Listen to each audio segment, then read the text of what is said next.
Hello my dear friends, मैं मेरा नाम सूरज कुमार और आज मैं आपको व्याकरण के कुछ इम्पॉर्टेंट टॉपिक्स यानी कि क्या पढ़ना चाहिए हमें व्याकरण में उसके बारे में कुछ जानकारी दूंगा। उसके बाद फिर हमारा अध्याय अगले वीडियो में इसके बारे में फिर पढ़ाना स्टार्ट करूंगा। अभी मैं जानकारी दे रहा हूँ, आप लोग जानकारी को अध्ययन करें और शांतिपूर्वक वीडियो को देखें और इसका आनंद लें। चलो देखते व्याकरण व्याकरण में हमें क्या पढ़ना है। ये हमारा हिंदी का लेसन है, व्याकरण का है। और व्याकरण में हमें क्या पढ़ना चाहिए इसका बारे में कुछ जानकारी दिया है। तो पहले हमें व्याकरण का एकदम कुछ परिचय जानना चाहिए। क्या जानना चाहिए? परिचय, कि व्याकरण किसे कहते हैं, इसके बारे में कुछ जानकारी लेंगे हम लोग। देखिए मैं अभी सिर्फ इसके बारे में बता रहा हूँ, लेकिन जो टॉपिक स्टार्ट होगा ये मेरा कल स्टार्ट होगा, ठीक है ना। ये कल अभी देखिए मैंने बहुत ही कम, मेरे पास टाइम नहीं है जिसके कारण से मैं सिर्फ छोटा सा वीडियो बना रहा हूँ। आप लोग इसको देखकर आनंद लीजिए और जैसा समझ में मेरे भाषा को समझ में आए तो लाइक जरूर कीजिएगा। और इसके जो भेद होते हैं ना, इसके 3 भेद होते हैं। थोड़ा मोड़ा मैं जानकारी भी देते जाऊंगा। इसमें 3 भेद होते हैं। पहला होता है वर्ण विचार, दूसरा होता है वाक्य विचार और दूसरा होता है शब्द विचार और तीसरा होता है वाक्य विचार। तो ये देखेंगे हमें वर्ण में क्या पढ़ना है, शब्द में क्या पढ़ना है और वाक्य में क्या पढ़ना है। समझे? तो इसका एकदम गहरी तरह से अध्ययन ही हमारा व्याकरण कहलाता है, समझे ना। इसका गहरी तरह से अध्ययन है, तभी तो अगर हम जानेंगे कि वाक्य हमारा कैसे बनेगा तब तो हम किसी वाक्य को शुद्ध बोल पाएंगे। और जानेंगे शब्द तभी तो हम किसी व्याकरण में क्या लिखा है कि हमारा शुद्ध शुद्ध लिखना और पढ़ने को ही व्याकरण कहते हैं। तो शुद्ध शुद्ध लिखना व्याकरण पढ़ना कैसे सीखेंगे? जब हमारा वाक्य सही रहेगा। पहले वाक्य क्या, पहले हमारा वर्ण जब सही रहेगा तब, वर्ण से बढ़ेगा तो शब्द बनेगा, शब्द से जब बढ़ेगा तो वाक्य बनेगा। ठीक, तो जानेंगे शब्द का परिचय। पहले क्या जानेंगे? शब्द का परिचय। शब्द विचार में हम देख रहे हैं शब्द का परिचय जानेंगे। शब्द का परिचय में हम लोग जानेंगे कि शब्द कितने होते हैं, शब्द का आकार कैसा होता है, शब्द के भेद कितने होते हैं, इसके बारे में हम शब्द विचार में जानेंगे। शब्द का परिचय में जानेंगे। वर्ण के डियर फ्रेंड्स, वर्ण के परिचय में जानेंगे ये सब, समझे ना। और वर्ण के बारे में थोड़ा सा ये जानेंगे कि 2 वर्ण मिलकर क्या बनते हैं, इसके बारे में भी हमें जानना है। तो ये हमें जानकारी मिलेगी संधि में। किसमें मिलेगी? संधि में मिलेगी। यहाँ पर थोड़ा सा गलती हुआ था, मैंने वाक्य शब्द बोल दिया था, आप लोग बुरा नहीं मानिएगा। यहाँ पर वर्ण होगा, ठीक ना। आप लोग ध्यान रखिएगा थोड़ा सा, ठीक ना, वर्ण होगा। और इसे इसका जो थोड़ा सा होता है ना, जैसे कि 2 वर्ण मिलकर क्या बना, जैसे कि अ प्लस ओ क्या बनता है मेरे माय डियर फ्रेंड्स? तो बनता है आ। क्या बनता है? आ बनता है। इसी के बारे में जानकारी जो हम लोग लेंगे वो हमारा आएगा संधि में। इसके बारे में जानकारी कहाँ आएगा? संधि में आएगा। अब ये टॉपिक बस वर्ण में यही हुआ, वर्ण का परिचय में ही इतना हम लोग पढ़ लेंगे। ठीक, अब जब 2 वर्ण मिल गए तो हमारा बन गया शब्द। क्या बन गया? शब्द। तो देखिए शब्द में हमें क्या जानना है? संधि। तो देखो संधि हम क्यों लिखे यहाँ पर? बोलोगे हमको कुछ भी बोल सकते हो आप लोग, फ्रेंड बोल सकते हो, दोस्त बोल सकते हो, जो बोलना है। जैसे मैंने यहाँ पर संधि लिखा, वर्ण तो लिखा, फिर बोलोगे कैसे? यहाँ पर आपने तो पहले वर्ण लिख दिया, मैंने अध्ययन कर लिया, क्या लिखा रखा हुआ, फिर से अध्ययन कर लेंगे। लेकिन यहाँ पर फिर से अध्ययन क्यों करना है? हमें यहाँ पर ये जानना है कि 2 वर्ण मिलकर ना संधि शब्द बना, इसीलिए 2 वर्ण को मेल को हम फिर से पढ़ लेंगे यहाँ पर, समझे ना, तब शब्द बन जाएगा। क्योंकि ये लास्ट टॉपिक ही हमारा फर्स्ट टॉपिक बनेगा, समझे ना। और फिर जानेंगे संज्ञा। संज्ञा में क्या होता है कि हम जानते हैं कि इस शब्द को क्या कह सकते हैं, कौन एक जैसा होता है, कौन अलग होता है, ये सब। और कुछ सर्वनाम होता है जो कि संज्ञा के स्थान पर प्रयुक्त होता है, क्योंकि बार बार हम संज्ञा को प्रयुक्त नहीं कर सकते, इसलिए सर्वनाम का प्रयोग करते हैं। अब देखो जो संज्ञा और सर्वनाम की जो एक विशेष रूप को बताता है ना, उसे ही कहते हैं विशेषण। अब लिंग, लिंग में हमें क्या पढ़ना है? लिंग में हमें पढ़ना है कि कौन पुरुष है, कौन स्त्रीलिंग है, कौन नपुंसकलिंग है, इसके बारे में हम थोड़ा सा जानकारी इसमें भी देंगे आपको। और कारक, कारक में भी हमें पढ़ना है कि जैसे कहाँ पर 2 वाक्य है तो उसके एक वाक्य है उसमें हमारा कारक क्या होगा, उसमें इंपॉर्टेंट चीज हम कारक का प्रयोग क्या करेंगे उसमें। जैसे का की, आप, ऐसे सब होता है ना, वो सब का प्रयोग हम इसमें करेंगे। जैसे क्या होता है, इसका एक आता है फॉर्मूला, वो भी हम आपको बताएंगे एकदम शॉर्ट, एकदम ट्रिकली बताएंगे, आप लोग सीख जाइएगा तुरंत। समास, समास में देखना है कि दो शब्द, दो शब्द अपने बीच की विभक्ति को, जैसे कि राजा का पुत्र, क्या होता है राजा, हम लिखते हैं राजा का पुत्र, क्या लिखते हैं राजा का पुत्र, हम इसे मिटा लेंगे, ये समझ गए ना आप लोग, चलिए ठीक है समझ गए, तो इसको हम लोग मिटा लेंगे थोड़ा सा, ठीक। जैसे कि मैंने यहाँ पर लिख दिया राजा का पुत्र, तो हमारा ये क्या बन जाएगा राजपुत्र। तो हमारा देखो राजपुत्र तो बना, लेकिन बीच का विभक्ति क्या हुआ, हट गया, बीच का शब्द हट गया मेरा यहाँ से। तो इसी के बारे में हम लोग जानेंगे कुछ समास में। और समास में इसका तो अर्थ, जैसे कि ये कुछ अर्थ में आ गया, किसी का होता है समास में कि अर्थ अलग होता है और उसका समझना हमें अलग होता है। जैसे कि त्रिभुवन, तो त्रिभुवन में त्रि का जो मतलब भुवन मतलब क्या भवन, त्रिभवन, जिसका भवन कैसा, आकार कैसा, त्रि हो, थ्री आकार का हो, उसे त्रिभुवन कहते हैं। क्रिया भी पढ़ना है, क्रिया, क्रिया में क्या पढ़ना है, कार्य करने को ही क्रिया कहते हैं, ये तो आप लोग सभी जानते होंगे। वाच्य भी पढ़ना है, फिर पढ़ना है वचन, तो वचन में पढ़ेंगे एक वचन, बहुवचन, इसके बारे में थोड़ा सा जानकारी हम लोग वचन में। तो एक वचन कैसे, जैसे कि बिल्ली, बिल्ली, देखिएगा मेरा ये लिखावट दिख रहा है आप लोग को, दिख रहा है, ये लिखावट दिख रहा है, ठीक है, लिख रहा है तो लिखावट सही है। तो जैसे बिल्ली, तो बिल्ली एक वचन हुआ, कितना हुआ, एक वचन। अब इसको बनाना है बहुवचन में, किसमें बनाना है, बहुवचन में बनाना है। तो बहुवचन में क्या बनाएंगे, बिल्लियां लिख देंगे सिर्फ, तो बिल्लियां, दिख रहा है ना, दिख रहा है, नहीं दिख रहा है, अच्छा रुक जाइए, हम ऊपर लिख देते हैं, रुक जाइए,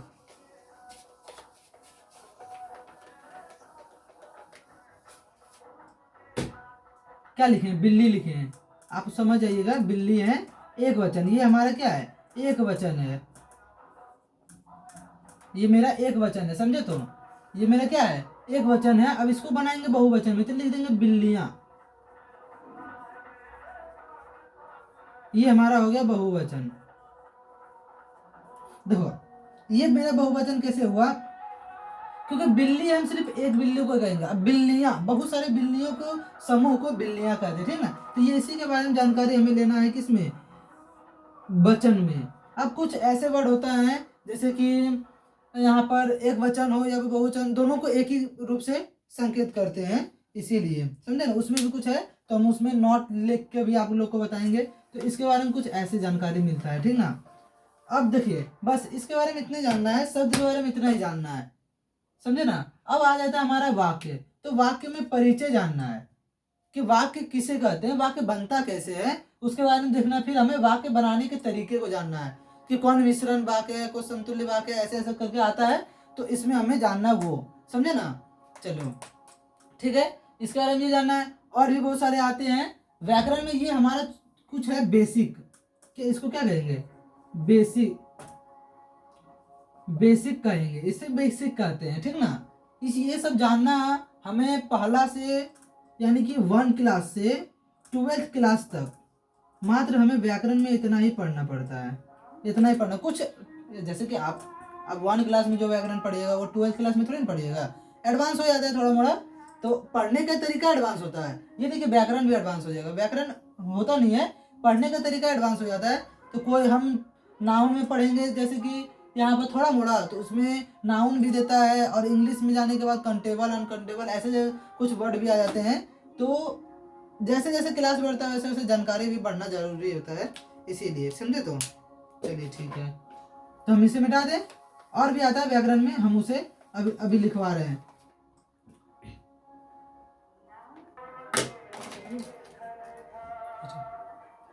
जैसे कि मैंने पहले बताया था आपको व्याकरण के बारे में कुछ इम्पोर्टेंट, जैसे कि बताया था मैंने, क्या बताया था, वर्ण विचार बता दिए थे, वर्ण विचार, और शब्द विचार बता दिए थे, शब्द विचार बता दिए थे, और वाक्य विचार।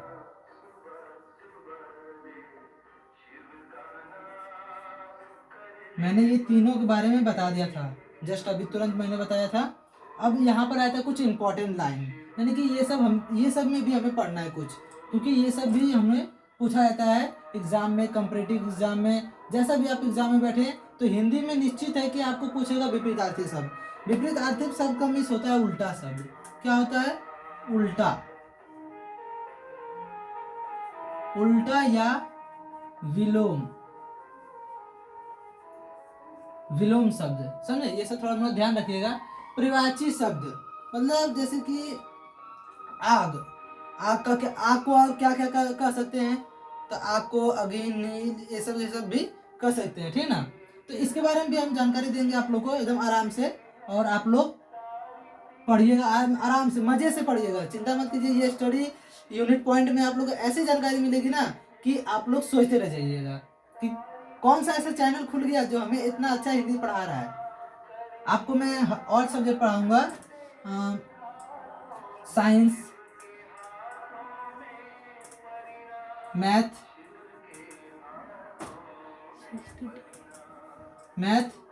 साइंस, मैथ, और क्या आ जाता है आपका? हिंदी आ जाता है, हिंदी आ जाता है, और आपका आ जाता है क्या? इंग्लिश ग्रामर आ जाता है, इंग्लिश ग्रामर, ठीक। आप समझ जाइएगा, आप लोग ग्रामर लिखा है मैंने, ठीक। तो हिंदी पढ़ाऊंगा, साइंस पढ़ाऊंगा, मैथ पढ़ाऊंगा, इंग्लिश पढ़ाऊंगा, ठीक ना? मैं ये 4 सब्जेक्ट आप लोग को हर एक प्रकार से जानकारी दूंगा। हाँ, कुछ मैंने यहाँ पर लिमिट रखा है, यहाँ 6 to 10th रखा है, ठीक। ये उन बच्चों के लिए है जो 6 to 10th हैं, समझे? उनके लिए ये बहुत ही अच्छा प्लेटफॉर्म है, सिर्फ। और चाहे तो ये बच्चे लोग भी देख सकते हैं, क्योंकि मैं यहाँ पर हिंदी और इंग्लिश जो पढ़ाऊंगा पूरा बेसिक लेवल से पढ़ाऊंगा। यहाँ पर बच्चे लोग भी देख सकते हैं, यानी कि 1 से भी देख सकते हैं, 1 to, अगर कमेंट में करेगा कि सर मुझे 1 क्लास का पढ़ना है, 2 क्लास का पढ़ना है, तो मैं उनके लिए भी स्पेशल वीडियो बनाऊंगा, चिंता करने की कोई बात नहीं है। 1 to 6, 1 to 6 and 6 to 10th, ठीक ना? 1 to 6 एंड, चलिए मैं अच्छा से लिख देता हूँ इसे, 1 to 6 एंड क्या हो गया मेरा? 6 to 10th, समझे? तो इसके लिए मैं अच्छी से जानकारी दूंगा आपको। कहीं भी कुछ भी डिस्टर्ब हो तुरंत कमेंट कीजिएगा, आपके कमेंट का तुरंत ही रिप्लाई मिलेगा, और मैं आपका तुरंत क्लास लूंगा, समझे ना? चलिए ठीक है, आगे क्या पढ़ना है? देखिए, पर्यायवाची शब्द हो गया हमारा, उसके बाद पढ़ना है अनेक शब्दों के बाद अनेक आर्थिक शब्द, मतलब एक अर्थ हो गया। जैसे कि हम लोग यहाँ पर जैसे कि हर एक भाषा में बात करते हैं, इंग्लिश का ज़्यादा करके भी प्रयोग करते हैं, क्योंकि बहुत सारे भाषा होता है कि हमें समझ नहीं आता है। जैसे कि ये है हमारा ब्लैक बोर्ड आता है ऐसा, तो ब्लैक बोर्ड को हम लोग हिंदी में क्या कहते हैं जानते हैं आप लोग? श्यामपट कहते हैं। तो आप जाइएगा किसी दुकान में, बोलेगा हमको श्यामपट निकालिए, दुकान वाला सोचेगा क्या मांग रहा है, हमसे पता नहीं चल रहा है, समझे? तो ऐसा नहीं बोलना, इसीलिए हम लोग ज़्यादा करके इंग्लिश का भी प्रयोग करते हैं। इसीलिए एक ही वर्ड को, यानी कि श्यामपट हमें जहाँ बोलना चाहिए उसको हम क्या बोले? ब्लैक बोर्ड बोले उसको। देखो ये हमारा व्हाइट बोर्ड है, ठीक ना, इसको ब्लैक बोर्ड नहीं कहेंगे। और क्या कहेंगे? जैसे पानी को क्या कहते हैं? वाटर कहते हैं, जल कहते हैं, पानी भी कह सकते हैं, जल कहते हैं। तो इसीलिए एक शब्द को अनेक शब्दों में हम लोग जानेंगे कि एक ही शब्द को अनेक शब्द में क्या क्या बोलते हैं। और आदर सूचक शब्द, जैसे कि आदर सूचक शब्द में क्या आता है कि अपने से छोटे से कैसे बात किया जाए, अपने से बड़े को कैसे बात किया जाए। इसके पिताजी, उनको जी बोल के बुलाना चाहिए। अब छोटे भैया हम उनको जरूर बोले, लेकिन वो हमसे छोटे हैं, उनको जब आदर मिलेगा तो वो भी आपको आदर देंगे, समझे ना? इसका ध्यान रखिएगा, क्योंकि बच्चों से जितना लगाव से बात कीजिएगा ना, वो भी आपसे उतना लगाव से ही बात करेंगे। आप उन्हें भैया बोलिएगा ना, तो वो भी आपको भैया ही बोलेंगे। लेकिन हाँ, ये जरूरी नहीं कि आप वो उनको भैया बोले तो आपके भैया हो गए, जरूरी नहीं है। आदर सूचक शब्द हमारा एक नेचर दिखाता है, एक हमारा संस्कृति दिखाता है कि हम किस प्रकार से बच्चे को किस स्वभाव से रख रहे हैं। आप किसी बच्चे को बोलिएगा कि बच्चा थोड़ा सा बाबू इधर आना, चॉकलेट लेकर आओ, तो वो तुरंत ही सुन जाएगा। लेकिन किसी को डांट कर बोलिएगा तो वो भी बोल देगा नहीं आएंगे जाओ। लेकिन जैसे बात कीजिएगा वैसा परिणाम आपको भी मिलेगा। चलिए ठीक है, आगे जानते हैं अनेक शब्दों के बदले एक शब्द, अनेक शब्दों के बदले एक शब्द, समझे? तो अब जैसे अनेक शब्दों के बदले एक शब्द क्या पढ़ेंगे? जैसे कि इसमें पढ़ लेंगे हम लोग 2 बार जन्म लेने वाला, तो ये तो बहुत बड़ा शब्द हो गया। तो इसको हम एक शब्द में जानते हैं द्विज, द्विज कहा जाता है, समझे ना। तो इसी सब को हम जानेंगे इसमें, समझे ना। अब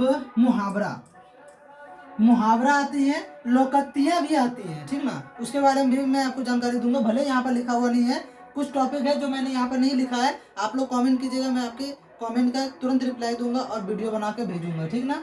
चलिए, मुहावरा में हमें क्या पढ़ना है। घी के दिए जलाना, यानी कि क्या हुआ, खुशी मनाना। ये हुआ एक अर्थ का दूसरा अर्थ में परिवर्तन होता है कि घी के दिए जलाना। और भी बहुत सारे अर्थ होते हैं। चांद के तारे गिनना, यानी कठिन कार्य, ऐसे ऐसे शब्द को हम आपको पढ़ाएंगे मुहावरे के अंतर्गत में। अब आता है पत्र लेखन। पिताजी के पास, वीडियो के पास, प्रधानमंत्री के पास कैसे पत्र लिखे, अपने पत्र को कैसे पहुंचाएं, अपने पिताजी के पास कैसे पत्र लिखे पैसे मांगने के हेतु में, तो ये सब हम आपको बताएंगे यहाँ पर पत्र लेखन में, अच्छी तरह से बताएंगे, ठीक ना। अब आता है हमारा एक निबंध लेखन।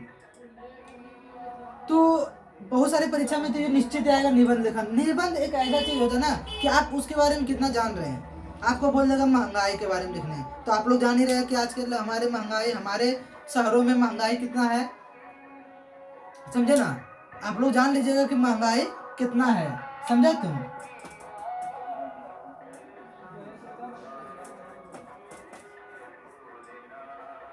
ओके, तो ये आप लोग जान लेना है कि हमारे पास कैसा महंगाई है, तो महंगाई के बारे में भी इसमें लिखना है। तो ऐसे ही आपको टॉपिक हम कल से स्टार्ट करेंगे, ऐसा ही टॉपिक स्टार्ट करेंगे कल से। और आप लोग मेरे चैनल में जुड़े रहिए, और अगर नए हैं तो सब्सक्राइब, लाइक एंड शेयर जरूर कीजिए। धन्यवाद, थैंक यू।